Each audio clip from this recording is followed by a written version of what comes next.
Thank you for tuning into this week's episode of the Rising Laterally podcast. This is Arjun Sachdev. And this is Jay Baloo. We hope you find something here that offers you new meaning or a fresh perspective. If you do, we encourage you to give it life. Be bold. Experiment. And most importantly, bring it into the interactions with the people you surround yourself with. And see what happens. Indy Singh, welcome to the show. What? Can I just introduce myself like that? This is my introduction. So you know how like people talk about themselves? Like I got this degree and I went there and I got this certificate and I met this, I know this person, I did this is my thing, okay?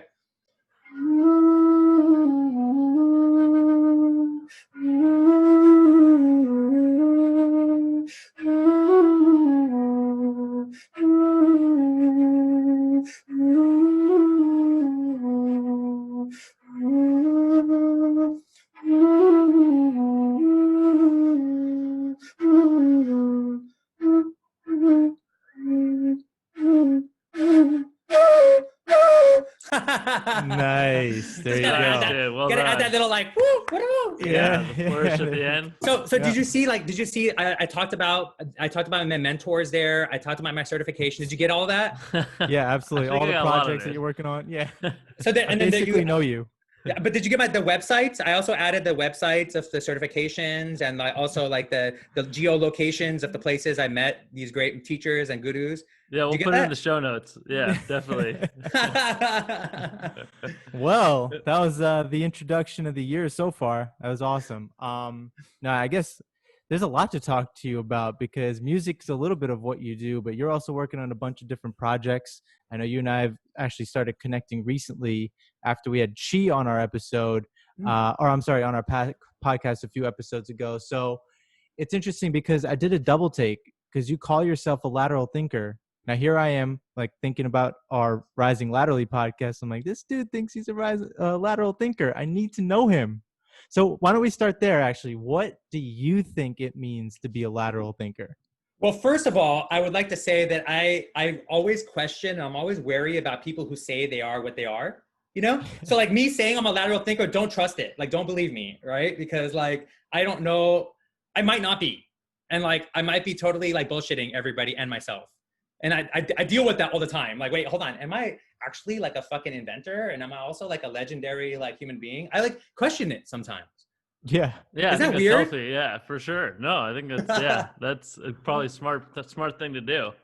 A lot, dude. It's so frustrating. Sometimes I do it so much, I doubt myself. And then I don't show up in some way. Yeah. Mm-hmm. It's interesting. I think that's relatable.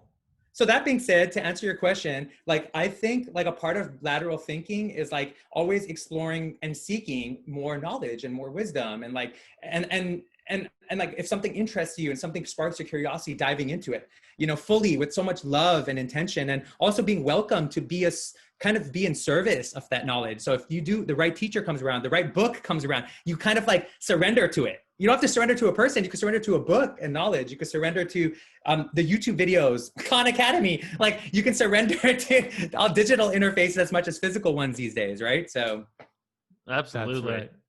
Surrender is a really interesting word choice there, because it sort of suggests that you're sort of giving a part of you up that you're attached to now, you know, to level up by integrating this new knowledge or new wisdom in, which is really an act of humility. It, you know, requires you to say, what I know now, you know, isn't enough or isn't the complete picture, and I have to, you know, open my mind up to something new, which is not always easy to do.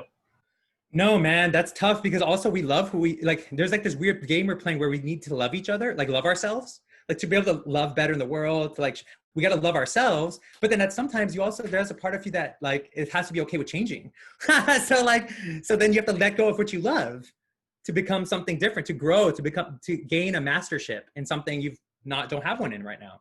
Absolutely. Yeah, and also part of being a lateral thinker requires being on the other side of the table. It requires like going beyond just what you see in terms of the tip of the iceberg when you see a person. Like get involved, get to know them a little bit beyond just what you see on the superficial. Sure, lateral thinking to me is mysticism at its finest. Mm. So, right. So the further you dive into it, you're diving into the unknown constantly. And then you're connecting those unknowns, which become known. And then that's kind of like what mystics do, like in a lot of, and even scientists who've been mystics, who've done some crazy shit, right? They were able to like access different modes of knowledge, nodes of knowledge, and playfully sometimes bring it together. That's a key to the playfully, like a non-attached bringing it together. Otherwise you become Edison and you're like, how can I make money from you know? Yeah, I think if That's you go into it wanting to prove a specific hypothesis or validate something you already knew, it's very different than approaching it with, as you're saying, like a playful mindset of what could I connect? I may be wrong about my presumptions, but let me explore, let me experiment and see what I figure out. Yeah. Yeah, And every exactly. conversation with someone, you have the chance to learn something new. And so I think the hardest thing is having knowledge sometimes because it's a curse. If you know something, it's sometimes hard for you to understand how the other person doesn't see it the same exact way.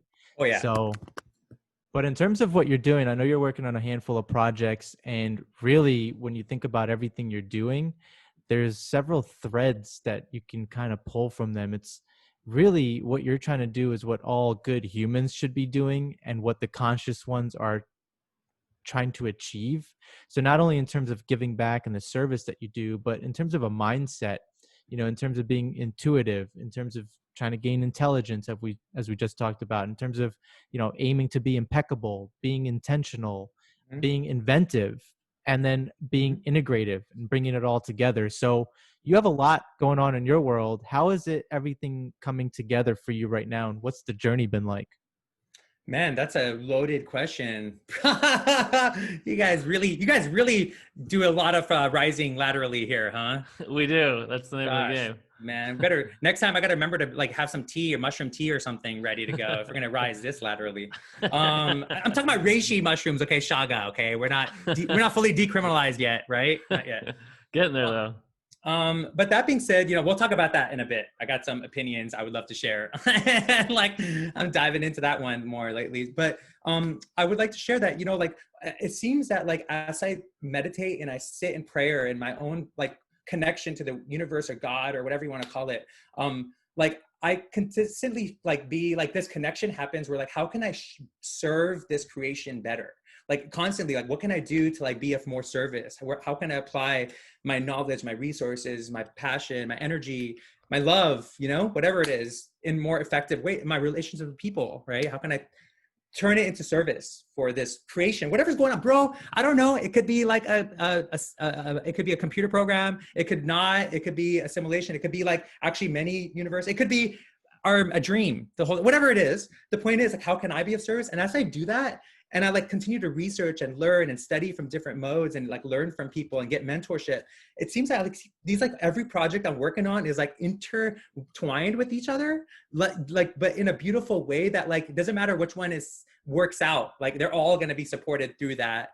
Like it's a really cool space I'm in right now, looking at things more like four dimensionally or maybe Mm. seven dimensionally, right? I don't know, whatever. But like seeing the business and projects and creativity and all these different things also in like some three-dimensional space where like they're connected and moving through space.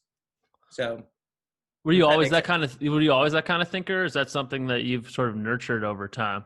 Dude, I got to tell you, when you start looking at different knowledge from different backgrounds, I feel that's what limits people in religiosity or whatever, is like being Mm-hmm. stuck in one frame of mind. Because like when you start studying other ones, you start noticing the thread that winds through all the ideas. And you're like, that's got to be closer to some truth. Like if all these different cats and different people have like access to well-being and happiness and flow and service, doing these similar things, well, like, let me play with that. So for me, it's been like, how can I take what they've said, like the Platonic solids and the Vedas and how they were talking about yantras, right? How can I take these ideas also with modern quantum mechanics and understanding these different modes? And then how do I put it into psychic energy? Like, okay, we get this creativity and we like have these relationships with people, these Kundalini relationships with people, all these different things. How do I now take that in a way that's also modeling what's been proven, what's been consistently experimented and shown with like amazing people? Well said. Yeah. Oh, start flow state, bro. Total. excuse, Yeah. excuse me, flow state, hashtag. No, total flow state. I Pardon think the flow one, state. yeah, one of the things you're doing to encapsulate all that is your laughter therapy. And I know more and more people are talking about it in the mainstream around laughter therapy, but I feel like you've been talking about it for a while. So that's a perfect way of blending science and what's proven to help people out. Dude, dude, that's first of all, I don't know what the hell I'm doing in that space. I think it's so important to understand it is like such a weird space because I get it. Like, I really get why it's ridiculous. Like, I think it's ridiculous, right? I think it's so ridiculous. I'm going into it, like I'm diving into it in the ridiculousness because it consistently is showing scientifically, psychically, metaphysically, like in so many ways, it's such a powerful tool. Like, it doesn't matter how you look at it. And at the same time, it's like, why do you need to have a PhD and whatever to study it? Like, why do you need to, like, why can't we all be experimenters with what it is? Like, let's check it out in our own life. And you don't got to fake it. Just live a life that's joyful, right? Live life in such a way that you can laugh more, Yeah, for sure. It doesn't have to be faked, right? Like, you can make it happen, but sometimes you also can fake it because it helps. Sometimes you understand, maybe, I don't know. That's the thing I'm weirded out by, because when you fake it, it still helps your body, your nervous system. So it's like, I don't know, man. Yeah, and I've had the opportunity to check out your laughter therapy sessions on YouTube, but for some of our listeners that maybe haven't seen your videos or haven't seen, laughter therapy session at all, can you give a little bit of a description of what those sessions in the park look like? Okay, well, you want to do one real quick? Sure. So my things are always immersive, bro. It's all about immersion, right? So everyone's unique. So I can't tell you how something else was, because the people involved and everything, the circumstances are always unique, right? Different people, different situations, right? So us three, let's do something. You guys ready? Yep. Let's do it. Okay. There's 3 parts, right? We're going to open up our vocal cords and then we're going to laugh, right? And we're going to see also between faking and real, let's see if you could be aware, self-aware where that bridge happens. Okay. You ready? Cool. And the listeners can try it too. Okay. So here we go. We're all going to look at our watches, 3 parts. We're going to look at our watches. Oh, by the way, before I start with this, we're going to look at our watches, but first, this is for when you're late or if somebody else is late. By the way, Arjun, Jay, have you guys ever been late? I have. Certainly. Yep. Yeah. Yeah. Not pleasant. Not pleasant. What happens when you stress out or worry? Do you do you get there faster? No. But why do we do it? Everybody fucking does it. It's true. It's true. Does it help you? Does it help your immune system? No, I'm getting flashbacks right now to when I had to report for work at 7 a.m. That was quite a time in life. So you know what I'm talking about, dude. I've been a teacher too, waking up early in the mornings and being on time and also teaching in that way, stopping. If I'm teaching a subject at 9 o'clock, I gotta stop that. And even though the questions and the flow is happening. Anyways, now let me share this with you guys. Here's what we're gonna do to hack that. We're gonna hack that with the laughter, okay? When we're late the next time, right? Also, does it ever help when we're stressing out when somebody else is late? Because you guys do a podcast. Sometimes somebody else is late. Does it help when we stress and somebody else is late? No. Ever? Does it ever help to stress? No. No. Does anybody even feel better to get there on time? If somebody does hurry up and show up, are they happy about it? Yeah, get a tap on the back right there. Yeah. A pat on the shoulder. No, fuck that, dude. No way, bro. Oh shit, can I say that? Are we a rated NC-17? No, we're good, man. Yeah, we're good. You're all good. This is, if you rise laterally, you can rise laterally in any direction. We'll have to do a talk about Kama Sutra and the geishas and that stuff one day. But anyways, so check this out, guys. Here we go. Watch. First part is watch, right? Mm-hmm. Second part is running. Okay, we're gonna be we're hurrying up. We're getting there. Okay, we're rushing now. Okay. Okay. Not Russian like the people. Okay, we're Russian. Okay. Yep. Unless you want to be Russian, that's cool. I don't, much respect. Okay, so we're gonna look at a watch and we're gonna run, but we're gonna make something with our vocal. You're gonna copy me vocally. All right, you guys and everybody listening. You guys ready? Okay. Let's do it. You'll hear me. Just follow me. Okay. And then we're gonna. There's 1 part, 2 part, and then we're gonna laugh it off because we're Russian. We're gonna let it go. Okay. You ready for this? Let's do it. All right. Here we go.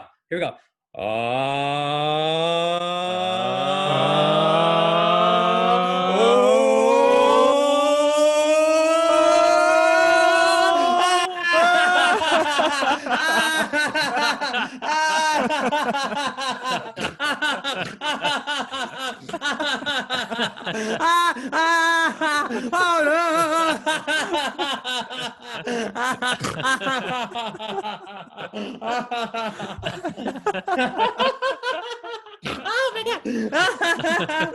Oh my gosh! Awesome! Awesome! Nice. That was good. I feel better. I feel light. Yeah, let's do this. So now my challenge for all y'all out there, mind you, I don't know what the fuck I'm doing. Okay, so I don't know. You guys got to do the experiment, right? So like, you tell me, am I bullshitting or am I like speaking some sort of truth? So next time you're late, and next time somebody else is late, see if you can laugh. Just do a laughter thing and just see how you feel. Just check it out. Be self-aware in that space. Totally. Yeah. No, it really speaks to like the mind-body connection. A lot of people think of, the information flowing from the mind to the body, but it shows how information can flow the other way. When the body is laughing, it makes the mind lighter and happier and get involved in a positive way as well. It's really fascinating. I definitely think you're onto something there. Well, let me ask you, how do you guys feel right now? Like, tell me, like, how you feeling? Buzzing, like I got my heart rate up. I feel like I got a little mini workout in right there, which is what they talk about in laughter. Like, what is it? If you laugh 100 times a day, it's the equivalent of doing 10 minutes of rowing. Like right now, I feel like I'm buzzing. Totally. So do you understand how much neurotransmitters you're blasting into how much dopamine you just like release? We just got high, bro. Everybody, even the listeners out there, we should charge people for this. Come on. This is like free drugs, bro.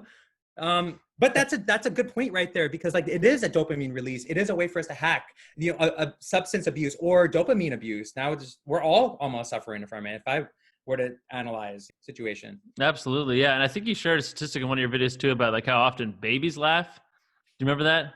Yep. That kind of blew my mind. Can you share with their audience? Yeah, dude. Babies laugh over 300 times a day on average. Wild. Babies. I do not laugh 300 times a day anymore. That's for sure. But the question is, what is happening to a baby? Like, we were all babies. What was happening in our brain, our body, nervous system, bones, muscle? What was happening, bro? Tell me. So, yeah, I think actually scientists have proven that it's a way to build your immune system. So that's why a baby can laugh 300 times a day on average without learning it as a behavior. So if you look between the lines or behind the lines, it's like, are they developing a stronger immune system because they're now in a world of new threats? Why are you saying they, bro? You were a baby. Exactly. Still am. Yeah, I mean, I think about too, like religiously, like spiritually. I've done a lot of. I've really loved like going back and forth between like deep spirituality and deep science, right? And going and connecting those laterally. And for me, what I've discovered is like, dude, you see it also with like the mystics and the teachers. They say like connect with your inner child. In the Bible, it says be like a child and you shall enter heaven. Like over and over and over again in many spiritualities, it says like happiness, joyfulness, being like a child. It doesn't say fuck a child. It says be like a child. That's the problem. Like all these spaces where all these powerful people are getting it wrong, right? But we got to bring awareness for it. I don't know how to. I think laughter, I think joyfulness, I think psychedelics, I think storytelling, I think inventive, like innovative technologies are a way we can like start to be like, hey, look, there's more. You want to get power? Do you want to feel power? Dude, let me show you this power. There's a better power than what you got right now. Like it feels better, and even you feel better, and everybody fucking loves you, bro. They build statues for you, they'll remember you and honor you. That's a thing, right? Absolutely, man. Yeah. And I think one big piece of it is mindfulness as well, but mindfulness has become so muddied with, I think, different definitions and different sort of misinterpretations of what it really is. It's a difficult thing to describe to begin with. How do you think about being more mindful, living a more mindful life? Oh, damn, you guys are giving me a good question. I might need a little bit of water right here for that. let me get ready for that one. I hope there's something special in that water. I mean, bro, sunlight, copper, sunlight, water, copper. What do I have to say about that? Water break. You guys don't know about copper? Copper is one of the most antimicrobial substances on the planet. In fact, MRSA dies on copper. You can look it up scientifically, research proven, data driven. Copper is like a super amazing element. Wow, I did not know that. It degrades cellular walls of like microorganisms. Huh. because the electromagnetism of the copper. That's why we use it, right? Technology. So, anyways, mind, mindfulness. Do you guys in that sense that like a part of like some sort of experience of mindfulness in that space, like it is a very powerful space because you start to access your potential energy, you start to sit with what's possible in your mind and consciousness, even from like a business, whatever you want to say, like from an art of war, whatever it is, right? Whether you're looking at it from whatever archetype you want, mindfulness, mindless, being in this potential energy space is powerful.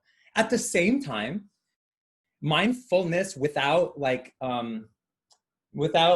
purpose and like interconnected, the understanding of interconnectedness, that like if anything is suffering or anything is weak around you, that's also you. Like if anything is like in trouble or in disharmony around you, that's also a part of you. That's also a deep part of mindfulness that doesn't get really taught as much, because it's like, how do you put it to action? It's scary because it's scary because it means you have to show up more, right? So people, right? It's like a little bit different. It's a little further access into mindfulness. But the thing with that is like, that's kind of where mindfulness is at right now. It's at this like McMindfulness right now, right? It's like sold, right, as a way for people to earn money. So that it's sold within a system that is abusive to everything, right? So how can it be fully mindful, right? Like it's not actually, because it's not noticing the effects of not showing up more, or showing up with strategy, or showing up with allowing for the joker to be as important as like being rigid and like organized, that the chaotic is as important as not, you know, like there's all these different elements in mindfulness that have to be played out and appreciated, the interconnectedness. So like for me, that's kind of like, for me, that's also super important. Being a Sikh, like coming up as a Sikhi, somebody following Sikhi, is understanding that like, okay, you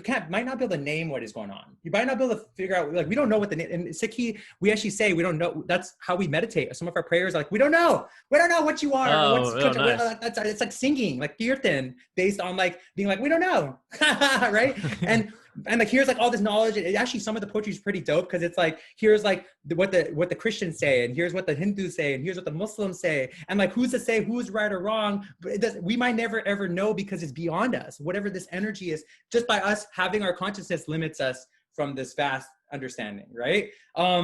Putting a word on it, you know, like putting a word based on your language, based on where you're from, limits it in that essence. So one of the cool things about experiencing that and connecting with that mythology and that ethos and that understanding is, I treat mindfulness as a way to like connect more with the world, and to be of more service, and to be more connection, to be a warrior saint in the world, to like be a warrior, but a warrior of like love and service.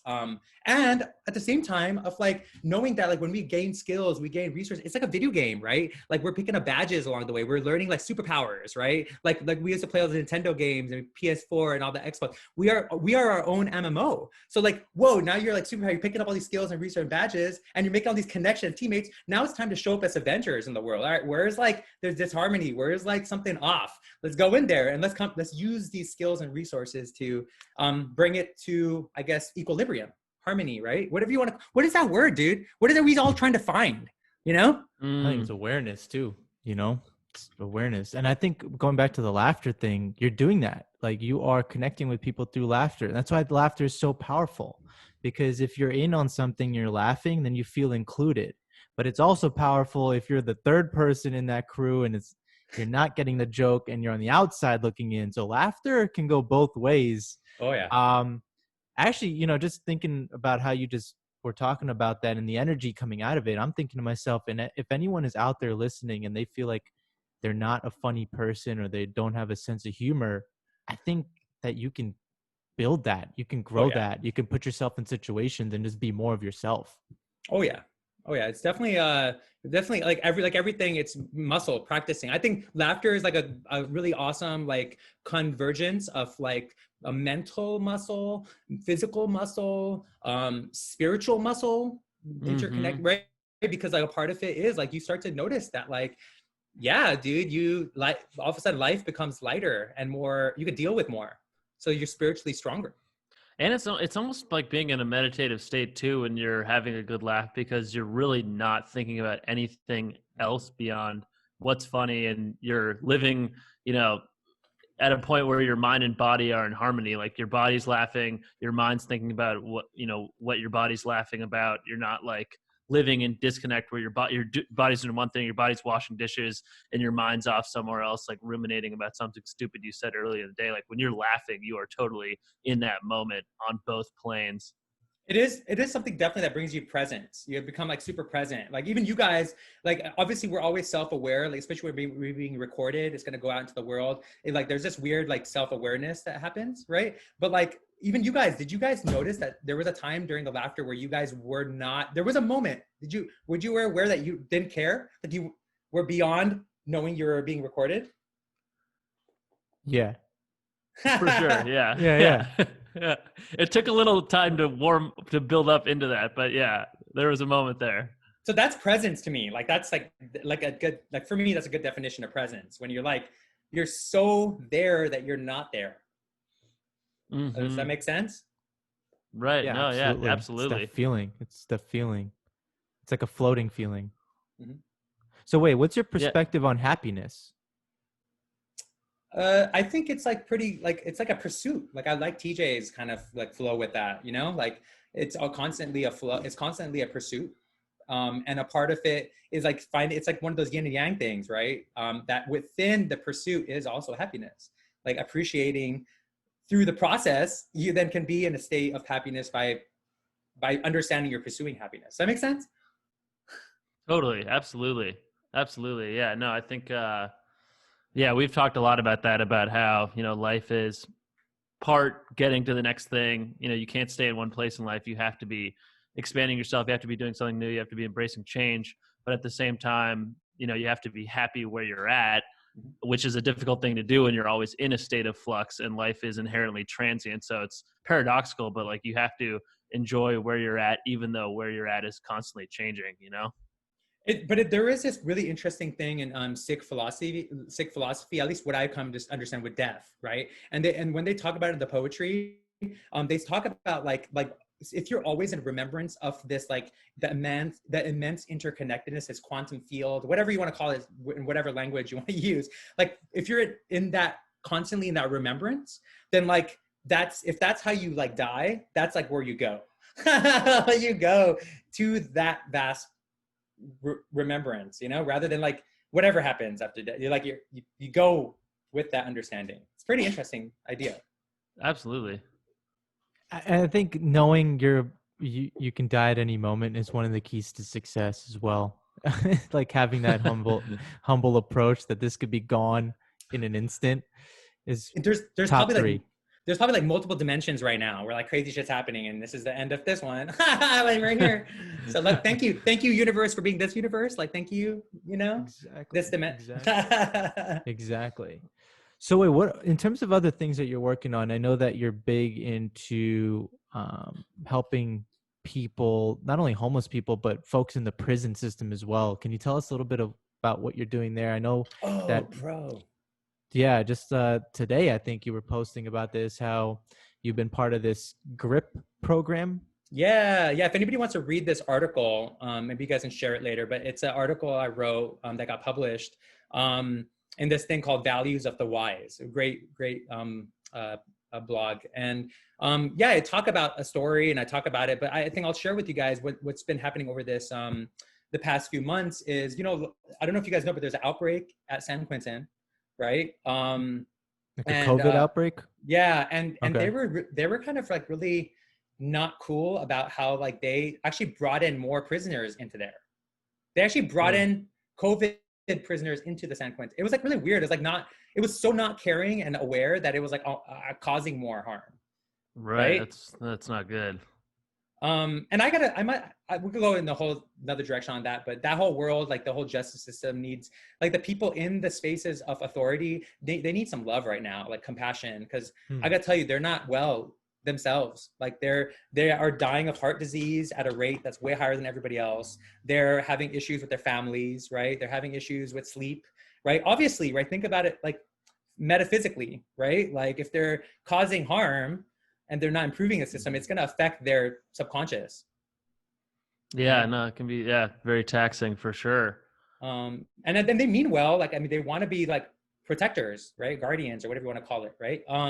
That being said, so yeah, there was a lot of issues with San Quentin. They got shut off so families couldn't visit, all this stuff. It's kind of really tough situation. And this program, which goes in there every week, they do really good work with like training the prisoners, lifers, and others, training them in being able to teach Zen meditation to each other and to do programs. Like, so they basically giving them certifications to become mindfulness trainers within the system to each other. So the community builds from within, right? And so, we go there and like, we learn from them, we learn with them, we like share what we know with them. Right. And then they also have like different programs that they mix with like mothers who've like victims and stuff like that. Right. But so over this last few months, I got asked to like, volunteer. I got involved again. Like, it's been a while since I was involved. And it's been awesome just like, being able to support the people coming out of prison and being supportive, and also the going back and forth with letters and helping out with that. Like, I think there's a cool project they're doing to make a book to raise money, right? With like, to show how beneficial this is. Cause like, dude, I gotta tell you, reading this shit, I'm seeing like stories of redemption that are like, make you go like, oh bro, that's the key, bro. All of us, like when we redeem ourselves, some crazy shit happens like to our heart. And what role do you think mindfulness helped play in that redemption? I mean, bro, you can't go into the dark places, the shadows. You can't go into the places to go to the forgiveness, forgiving yourself, forgiving others, right? You can't go there unless you do have some deep practice and connection to be disciplined. Because when you go in there and you're not disciplined, bro, that's why psychedelics are sometimes not good, because like, you going into the subconscious, but like, if you're not disciplined, bro, you might not be helping the situation. Might get worse if you're in the wrong space heading into it. Yeah. Sure. Or you could join a cult. Yeah. Mind you, I do have a cult. It's $9.99 a month. I only accept PayPal. Okay. It's a laughter cult. So like, all you got to do is laugh and you're a part of it. So, so if you laugh, you're a part of it. So, if you don't want to be a part of this cult, you better not laugh. So. Nice. Yeah, that's awesome though. That's a tremendous work. I can only imagine how expanding it is for them, and also how expanding it is for you, man. I mean, I'm sure you encountered people with some pretty tough lives and just rough histories. To see them pull redemption from that, it's got to be inspiring for you too. Yeah, I mean, I got my own redemption I have to do, and I'm constantly dealing with, and I feel I'm carrying my ancestors' genetics, right? Their DNA. And so epigenetically, right? Not even just like from a woo-woo spiritual place, like literally we share our trauma and we share our experiences to our descendants, right? So who knows what's inside of me that I need to redeem as well. And I gotta tell you, when I go into these spaces of service, it is actually a way for me to also learn how to redeem myself. Like, I've found that this is better than talk therapy. It's better than like all the different therapies I've done, all the different situations, even the medications I've done in life. Being of service and showing up in the darkest places, in the fire, like showing up in the fire, I also become happier and healthier. Like literally, dude, it's fucking crazy. Like, I sleep better, I feel better, I have more resilience to like everything. That's really interesting. Yeah, and just imagine you're putting yourself around so many different types of people in different types of situations, so you are also honing your own like emotional intelligence and emotional awareness. You can deal with new types of emotions, and you're cultivating your own mindfulness as you're talking about. But I think one thing that was interesting around the GRIP program is how you tell students that they're not in prison because of what they did, but they're there because of the thoughts that they believed and the thoughts that justified their actions. And I think that was so powerful, because most of us are controlled by our thoughts. Oh yeah. Yeah. And it's funny you say that, thoughts, right? There's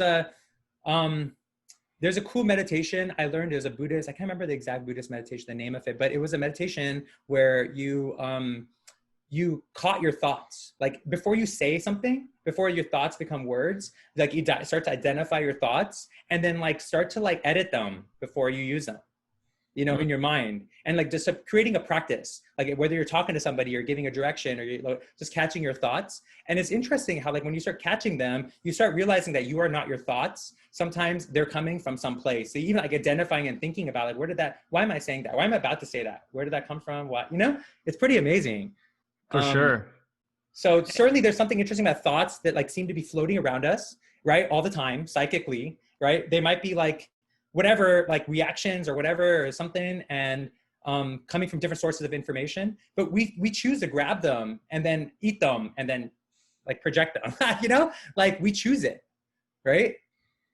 Absolutely, yeah. And sometimes I find just going the other way and saying a thought out loud can help me like test whether or not it's a legitimate thought or whether it's a useful thought. Like you think about how much goes unsaid in your mind, and just bringing it, into the physical world by virtue of saying it, you realize like, wow, that's kind of a a thought. That's a thought I can live without for sure. That's a really good game, like a neuroplastic game to play with yourself, is to just like sing, like randomly, like sing whatever words come to, like just sing though, like sing, rhyme, whatever. You don't have to rhyme, you just sing, but like just like whatever comes out. It's like you're going for a walk, and you're just like, all right, I'm singing, I'm rising laterally. It's so awesome. I feel like I'm tapping into infinity. I don't know. But like, it's like letting that flow state happen within yourself. Like you're saying, Jay, is like, there is a moment of joy you feel like you can access and create within yourself. Mm-hmm. Yeah. And flow state too, that, I'm a big guitar player, and I know that you are obviously a musician yourself. How would you describe the experience of playing an instrument and how that can help you tap into flow state? Ooh, dude, hell yeah, dude. I actually recommend it if anybody has any family members who like are predisposed for like Alzheimer's or dementia.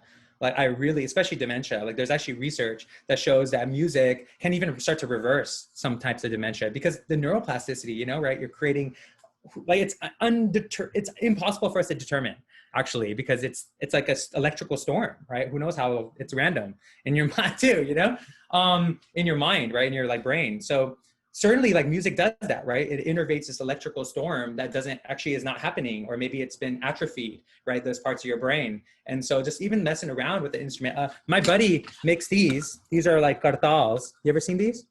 I saw them in one of your videos. Yeah. The Shiva dance. So this is, so these are like ancient cartals. They're just pieces of wood, and you could just like make sounds, right? And it like, right? And what the point is finding things in your life that are like you can carry in your hand, right? Things you can like, just like you could sing, whatever it is. Music is something that like the moment you start tapping into it, even if you're a very technically minded person, it will actually increase your productivity and all the other stuff, because it starts to become, your brain is being accessed more, right? So you're creating more neuroplasticity. So you actually might be able to solve problems more. You might have more resilience towards things, right? You can actually, Jay, like sometimes you make music to resolve your emotional issues, right? Like it becomes a way to express it without using words. Like you can express. Yeah, absolutely. You can, if you go into like a, jam session, even by yourself, you can walk away in a totally different mindset an hour later. It's just like a dream state. You're like, where was I? Oh yeah. Oh yeah. Oh, by the way, guys, how long do you guys do these things? How long are we in this matrix field? We're in this matrix. We're in this world for as long as we go. Usually, what? Yeah, but what are you showing us on your screen right now? The Oh, bro, website. So I got the team up years ago when I was studying at this the School for Analytical Psychology, which is Carl Jung's school. Yep. I was spending time in his library, and at the same time, I got connected with a comic book artist when I was living in Manhattan, and we teamed up for like 6 months. We researched at the library. We researched Carl Jung's books, dude. Like he has like stacks of like secret books. No, not secret. So but dope. In his library in Manhattan, and if anybody, you guys should visit there. It's fucking awesome. And whatchamacallit, we studied Indian mythology, and we like wrote a comic book like in modern times. So we converted all the Indian mythology to present day.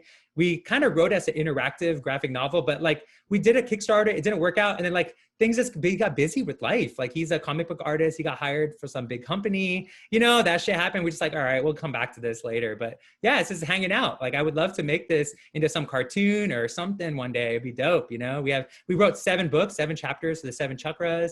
We like have a dope story, it's pretty dope. That's awesome. That's awesome, man. Yeah, we'll put the links in show notes. What attracted you to Carl Jung to begin with? Bro, I mean, meeting the shadow, man. I think the shadow, baby, that's like a fun thing. And even like when we were kids, think about as a kid, how as a kid, right? Like remember Peter Pan? the shadow and like the different ways shadows showed up in like our mythology that we watched as kids, right? And like I definitely always have been curious like within my own, because like when I started playing with self-awareness and self-actualization, like going into spaces of looking like at why and where stuff is coming from, I noticed the shadow plays a pretty interesting role, like in how we show up in the world.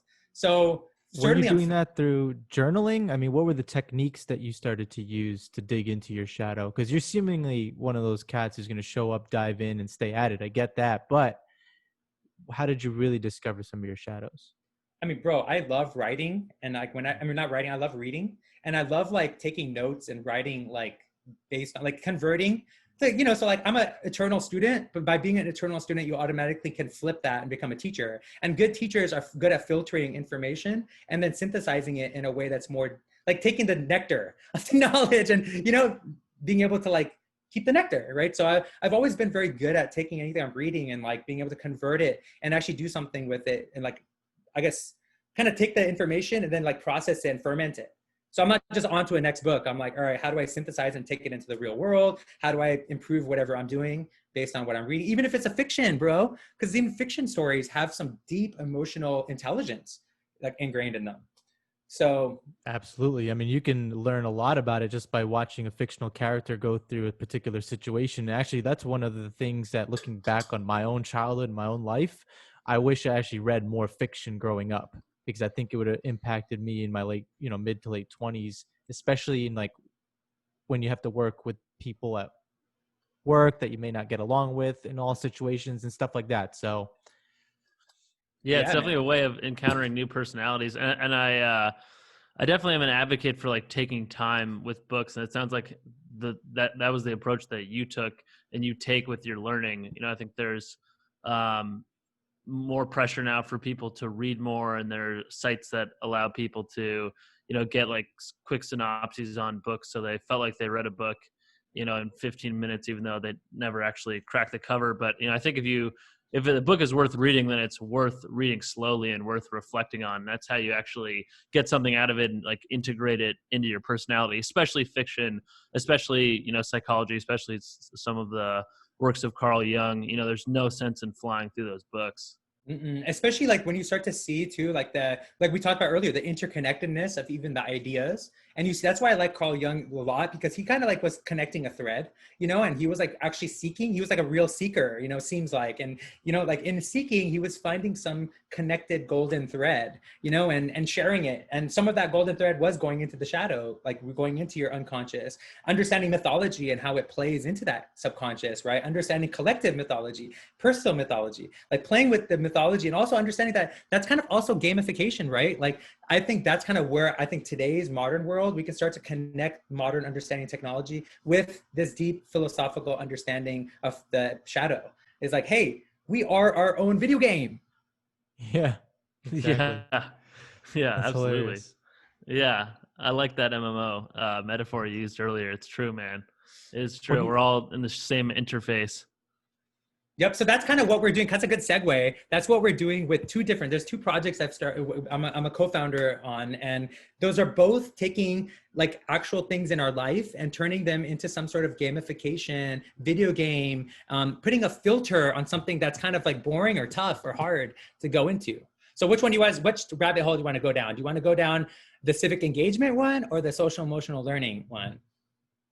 let's do civic engagement. Oh, baby, here we go. All right. So if you go to democracy.club, right, which we created, we have synthesized a way to like basically put a sexy filter on democracy. Like, the sexy filters on Instagram and Snapchat and stuff. Jay knows all about them. Jay, do you do those pretty faces, Jay, where I your do, eye, yeah, the big rabbit eyes. big rabbit eyes? No, I was talking about the sexy ones, like the Jessica Rabbit ones, Gotcha. I guess I need to do a little more homework on those. Come on, bro. I know Arjun. I know you're doing it, bro. You're doing the muscle one where you get like the big old, like Sylvester Stallone muscles. I am who you see, bro. So we decided to create a filter for democracy because, what the fuck? What the F, right? Like, hello, like that shit's ugly and boring and yucky. And like, I get it, It's like, ugh. So what do you mean by that? Because I'll tell If, you, are you wait, talking about getting people involved at the local level? wait, hold on, Arjun. If you could describe democracy and like the political system that you live in with a sound, what would it be?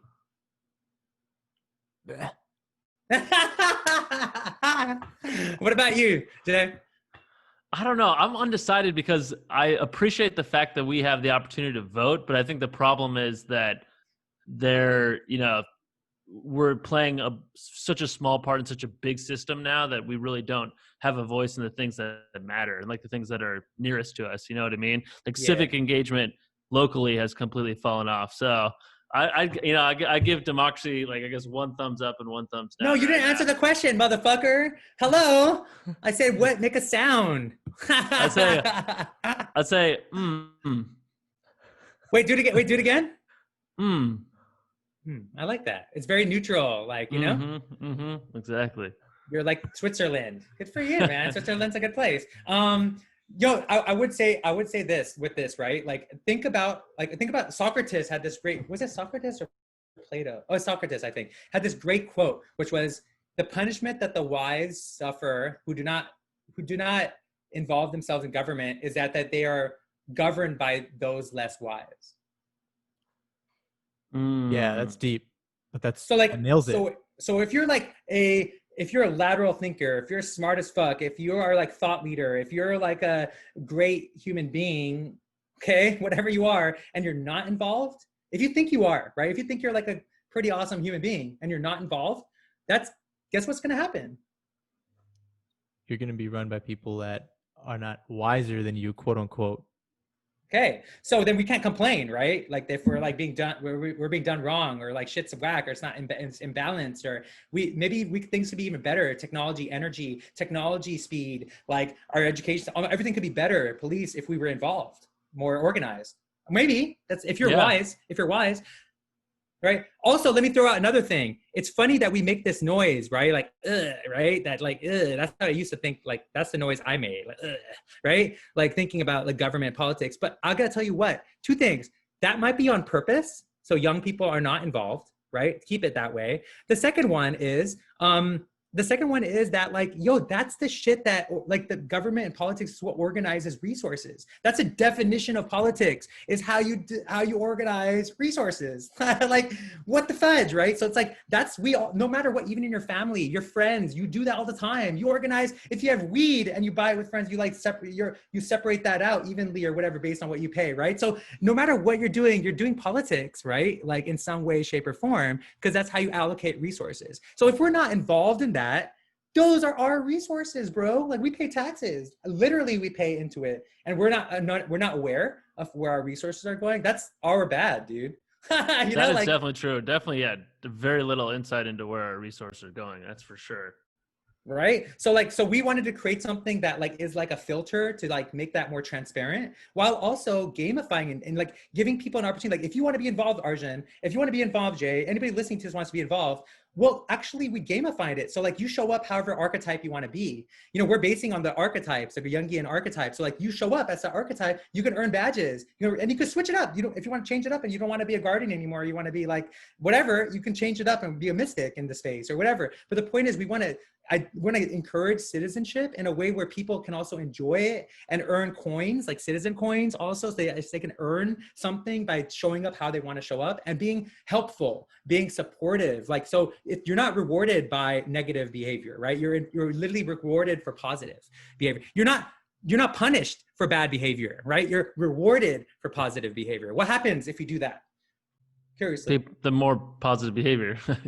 Yeah. I wonder, it's an experiment, right? Like we have to do the experiment. You can't do it without the experiment. So here's what we're doing. You know, this is kind of like the gist that hasn't released, but people can sign up and they'll get like, sign up on the email. It'd be awesome. But just to share with you guys, you know, like we have developed a system where we're basing everything off values, and people can determine what values are like. This is going to change too. We're going to make this way more fun, but like, this is like, you find out what you care about, and you like connect to that. And then you start to become aware of if other people start a rally, like it's like a tailgate party, right? If somebody wants to start a rally, like if they want to improve public health and resiliency, they can start a rally. And within that rally, people can attend this rally and talk about, you know, what they can add research to the rally, and then they could talk about how they, you know, do they want to apply to speak?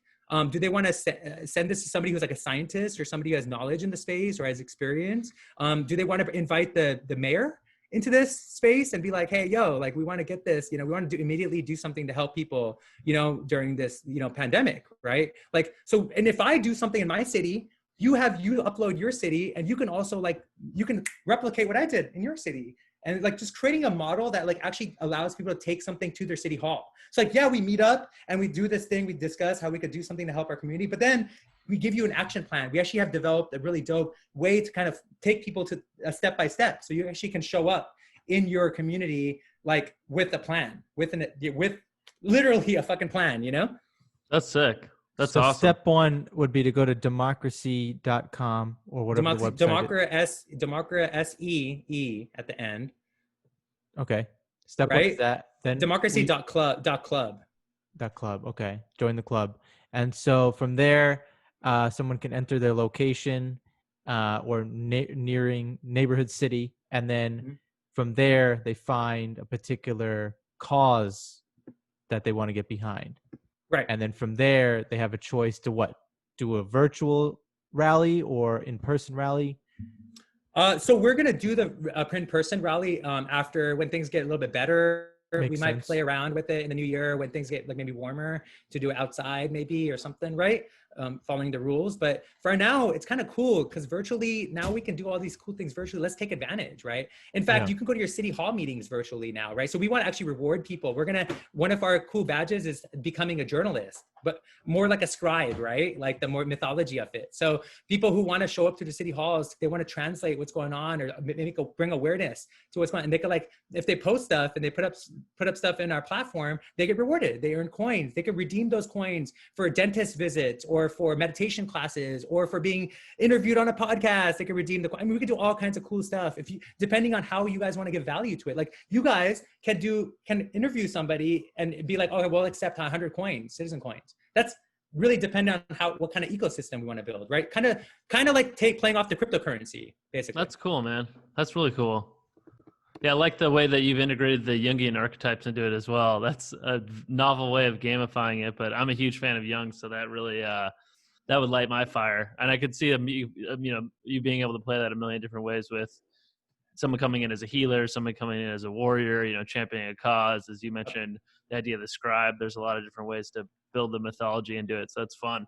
Yep, exactly. Yeah, I mean, we got to play with it. We also got to create a new channel for news, like local news, that's more centralized on progress within, and then like also addressing needs, right? Like the needs of values of like a place in Kansas is different than a place in like New Jersey is different than a place in California. You know what I mean? Like we can't be like forcing values on each other. Like everybody's got different shit. Like let's address what people need, right? Yeah, no, absolutely. So how long has this been in beta for? This has been beta's coming out. Like we're actually it's really dope right now, the program. So two of the co-founders on this project, they are freaking awesome, bro. They're so smart and so talented, and actually listening to them go back and forth, like I can't understand a word that they're saying, but when I listen to them, I'm like, holy shit, dude, we got a fucking dope team. Like they are smart as fuck, dude. So they're building what you see right now. This is like, it's about to level up from this. So, and one of the co-founders is in the cybersecurity world. She's an executive.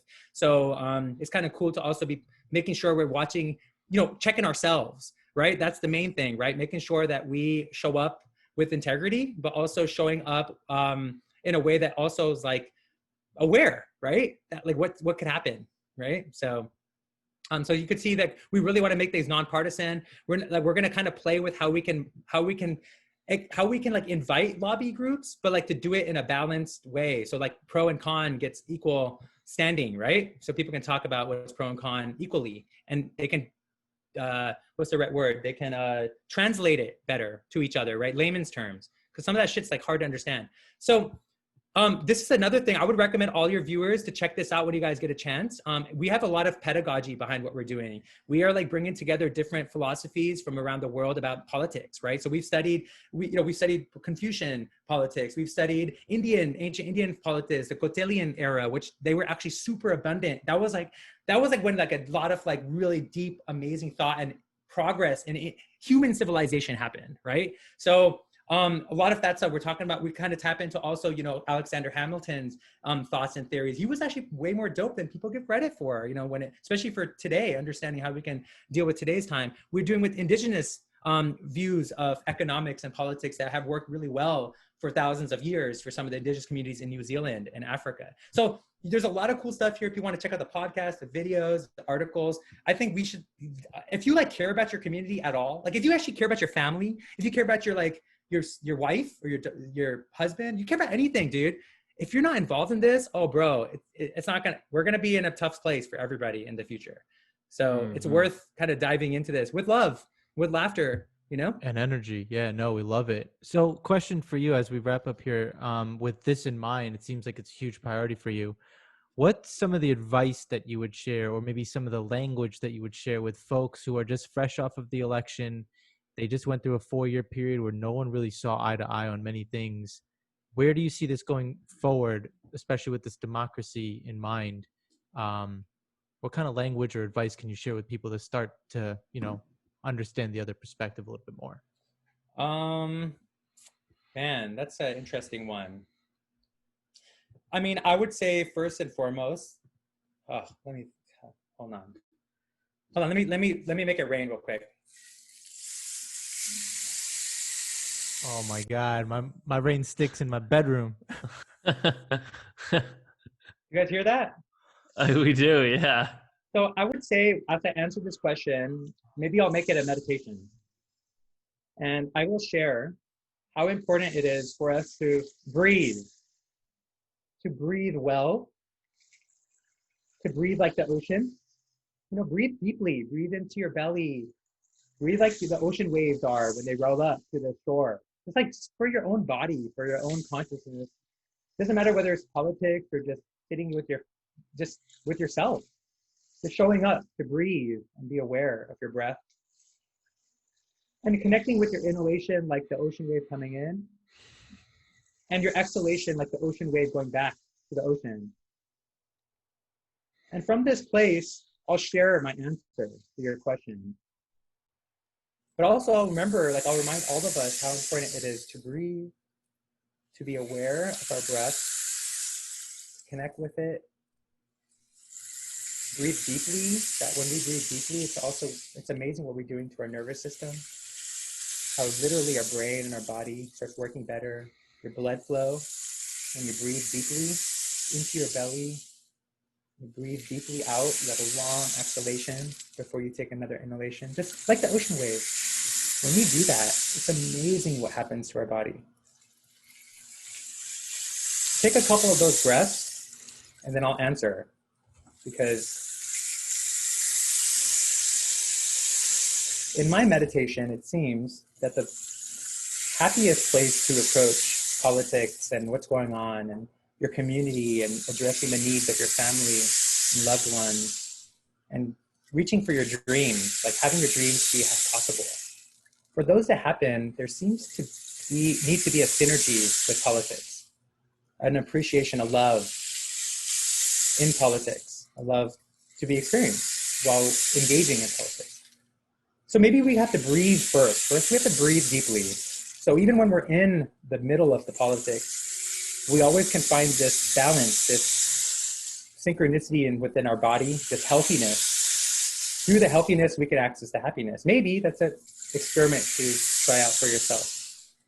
What if your nervous system works better? What if your immune system works better when you breathe deeply? What if your cardiovascular system works better when you breathe deeply? What if your liver and your intestines, your gut system works better the deeper your breaths are? The more self-aware you are of your breath, even while you're walking around or in a meeting or in a conversation when you're listening, can you breathe deeply? So what if we approach politics like this, like we breathe into politics? What if we breathe when we're in politics? And then when we breathe into politics, what if we imagine what happens? Like we gotta just imagine, like what does it look like? What does a better community look like? If you don't even have that vision for yourself, what can you do in politics? Just complain? No, we can't do that. It doesn't work that way. We have to see before something happens. So what does it look like? What does your community look like if it's in harmony? How can you show up more in your community? How would it improve? What do you care about? Where's your shadow? How can you show up in your community to support your shadow where it's hurt, where you suffer, where your family suffers? How can you be of service in your community? That's how you can show up with politics. And then you could treat it like a game. This is your opportunity to live and create the resource and create the community you want to live in. Anything is possible. It just takes will. And your will is awesome. Look what you've done already. Everybody who's listening to this, you guys on this podcast, whoever will listen to this, like, look at what we've already done. Now think about what we could do if we even have more vision and we sit in that meditation of that vision. What if we breathe into that vision? Cool. Go to the website, www.democracy.club, DEMOCRASEE, democracy. I see you, democracy.club. And yo, let's play this game. Yo, you play the game, we play the game. Well, watch what we could do when we play the game. We don't gotta make it all serious. We can have fun. We can have, we can play game. We could smoke joints during it. We could do whatever. What do you want to do? How do you want to show up? It don't matter, but let's solve the problem and have fun. Let's play the game, right? We can do how you can show up however you want in the video game. Love that. Love the philosophy and love the energy. Well, yeah, I mean, hopefully we'll be able to direct some listeners your way. I think that's going to be a really exciting thing to see play out over the next few years. And as Arjun mentioned, we are coming into, a new era politically. And I think you're right, man. I think you've got to just sort of breathe, try to expel as much of the demons we've all kind of acquired over the last few years, stop projecting them onto other people, and just come as much as we can from a place of love, because whether it's politics or interpersonal relationships or whatever else, things benefit from coming from a place of love. That's for sure. Sure. Yeah. And we also have like such power. Look at you guys, bro. I'm so honored. Thank you so much for showing up as powerful men. And like, we're also working on yourselves, like seeking to become better human beings, like whatever's going on with you guys, like really grateful for it, because you guys, and God bless you. Like, I hope harmony comes your way, and I hope more progress and more like elevation and attention. You guys get more attention, because this is awesome. Like, I really appreciate you guys. Oh, we Thank appreciate you. That means a lot, Indy. Thank you for your space as well and the presence. Yeah, dude. Yeah, I stalked you guys, so I know you're cool. So I went down your LinkedIn's, I went down your websites. I even found like I used the FBI records and like the NSA records. I looked into what you've been watching on your TV, your screens and stuff. So you guys are good people. You guys are cool. You guys are cool in my world. You guys are cool in my world. You're cool in our world too, Andy. Appreciate that. All right, man. Well, thank you so much for making it such a great episode. Yeah, guys. Yeah, what's going on? And take care. Yo, Arjun, thank you. You guys be well. Please keep breathing well and take care of yourself. Everybody, please laugh. Try that laughter. Hey, can we do a thing real quick? Are you guys on social media too? Mm-hmm. So let me put this out there. Can people can we put a call to action for people? Sure. What's on your mind? So it'd be really cool if people maybe if they found value, right, with the laughter that we shared, right, with the time laughter, it'd be awesome if people made shared a video of that, and then after they did it, if they wanted to, they could do it if they feel called, or just record a video of how it helped them in their life. Just be and then hashtag us and tag us, right? Absolutely. Sweet. Is that cool? Can we put that call to action? And it'd be cool to see, will that help people with their nervous system? Will they just feel better and with that whole space of being late and, being stressed out? Hashtag laughing laterally. Hashtag laterally. How does it go? Let us know. How does laughing instead of stressing work for being late? Let's see. Love it. Love it. You're the man. We appreciate it. We'll definitely stay in touch.